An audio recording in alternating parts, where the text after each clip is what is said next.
നമ്മുടെ ഭഗവതിയാണ് പുത്തൂരമ്മ. പുത്തൂരമ്മയെ വന്ന് കാണുക എന്നുള്ളത് തലേ ദിവസം ഒരു ചുറ്റുവിളക്കോടുകൂടി തന്നെ സാധിച്ചു എന്നുള്ളത് വലിയ സന്തോഷമാണ്.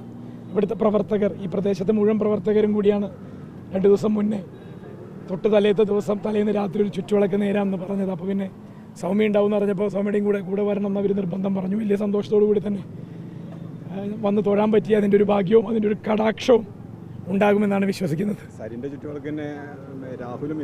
അതാർക്കും വരാം, അത് അങ്ങനെയല്ലേ, അങ്ങനെ ആകണം. ഇതൊരാൾ നേരുന്നതാണല്ലോ ചുറ്റുവിളക്ക് എന്ന് പറയുന്നത്.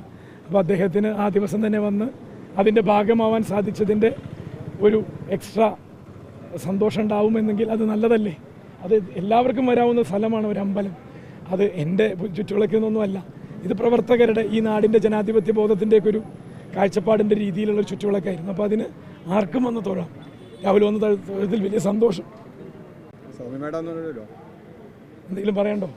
ഞാൻ തിരഞ്ഞെടുപ്പിൻ്റെ ഭാഗമായിട്ട് വന്നതല്ല, ഞാൻ അമ്മയെ തൊഴാൻ വേണ്ടി വന്നതാണ്, ചുറ്റുവിളക്ക് കാണാൻ വേണ്ടി വന്നതാണ്. പുത്തൂർ അമ്പലം ഞാൻ മുമ്പേ വന്ന അമ്പലമാണ്. ഞാനിവിടെ കുറേ കാലം ഡാൻസൊക്കെ പഠിച്ചിട്ടുണ്ട്. എനിക്ക് നല്ല പരിചയമുള്ള സ്ഥലമാണിത്. ആണല്ലോ.